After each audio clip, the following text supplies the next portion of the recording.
Welcome to our channel, and today we're going to take a look at another horrible case with you. One summer day in 2014, the New York Police Department received an unexpected call from a woman requesting to speak with the detective handling the Shele Kovlin case.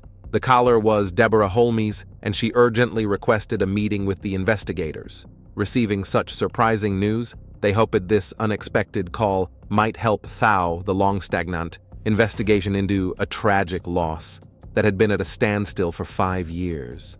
It was about the case of Shele Daines's tragic demise, which had caused a stir in Manhattan on the eve of New Year's 2010. Shele Kovlin grew up on the West Side, immersed in an Orthodox Jewish community. Her family's deep-seated roots in this tight-knit neighborhood shaped her upbringing. Her love marked Shele's journey from a blissful childhood to an accomplished adulthood for learning and academic excellence. This passion for knowledge eventually led her to a prestigious degree in asset management, opening doors to a thriving career in the Swiss banking sector. Her rapid ascent in the financial world saw her skillfully managing multi-million-dollar portfolios for her clients. In 1998, despite a successful career in one of the world's wealthiest cities, Shele felt a void in her life. She had financial security and a loving family, yet her dream of having her own family and becoming a mother still needed to be fulfilled. In February 1998, determined to change her destiny, Shele attended a Jewish singles event aimed at helping those seeking their significant other. It was there that she met 26-year-old Rod Covlin, a fellow professional in the banking sector. The young couple shared many common interests, both driven by ambitions for success and stability in life.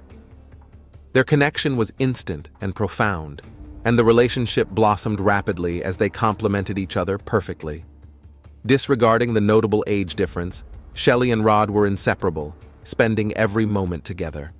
Their love was so intense that shortly after meeting they decided to get married.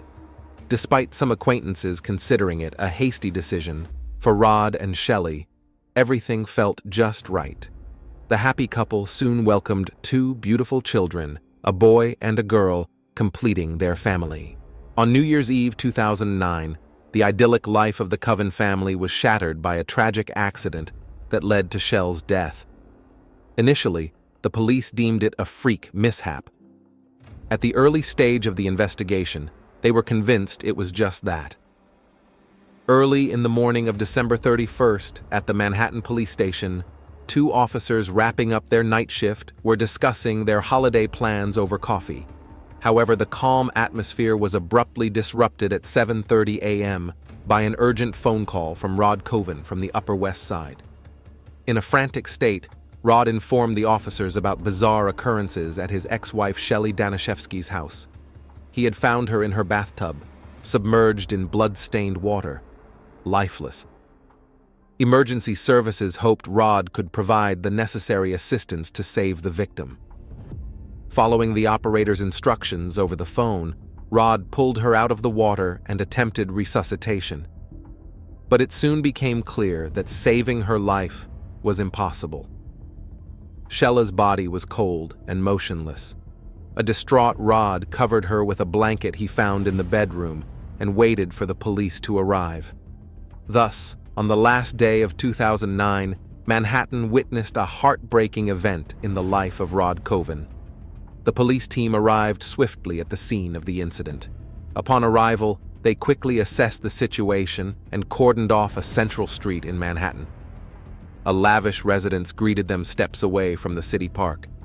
The Upper West Side was known for its safety, and the officers initially surmised that Shele Danishevsky's death was another tragic case of self-harm. Entering the apartment, they found children's toys scattered around, not unusual given the upcoming holiday. They then proceeded to the bathroom where the woman's body, wrapped in a blanket by her husband, lay. The bloody water in the tub and the wet floor indicated that Rod had recently pulled the body from the water. A wound on the back of Shele's head, still bleeding, was noticeable. Surveying the bathroom, the officers noted an open cabinet door with a torn hinge, suggesting the woman might have slipped and torn it off while trying to hold on to the door.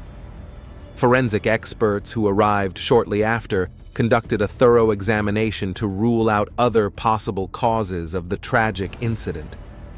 After a careful inspection, they determined there was no break-in and no signs of a struggle were found. Investigators increasingly leaned towards the belief that Shele's death was an accident. The detective handling the case decided to speak with family members. During their questioning, it was revealed that Shele and Rod's 9-year-old daughter was the first to discover her mother's body. Traumatized and shocked by what she had seen, the girl managed to tell the police officer how everything happened. It turned out that the previous night, she and her younger brother had been sleeping in their mother's bed, a fairly common occurrence. Waking up in the middle of the night and noticing her mother's absence, she went to look for her and stumbled upon the horrifying scene in the bathroom. The frightened child hurriedly contacted her father for help. Rod and Shele had just separated, and he had moved into a new apartment in the same building, on the same floor. Crossing the corridor was all it took to reach his apartment. The girl called her father, who was nearby, and arrived immediately. Entering the bathroom, he pulled Shele's body from the water and called for emergency services. The girl's account matched exactly what Rod had described, confirming the theory of an accidental death. The police informed Shele's relatives about the tragedy, which deeply shocked everyone. The autopsy and forensic examination were scheduled for the day after the body was found. However, surprisingly, it never took place. When the medical examiner called the investigators to start the examination, he unexpectedly learned that, despite its necessity, the procedure would not be conducted. In this case, the synagogue's rabbi exerted pressure on Shele's family. Grieving relatives and husband, appreciative of the rabbi's assistance and with no doubts about the accidental nature of the incident, didn't object to his help. The family also agreed to forego the autopsy, leaving the funeral arrangements to the burial preparation organization. Debra's revelations hinted at a dark underbelly of manipulation, deceit, and betrayal that had been concealed for years. The investigation, once considered closed, was about to be reopened, uncovering a web of lies and hidden motives. The truth behind Shele Kovlin's death was far more complex than anyone could have imagined, and the unraveling of this mystery would send shockwaves through the tight-knit community that had mourned her loss for so long. For more legal dramas, subscribe to our channel Swift Crime. Like the video and share it with your friends. Until next time.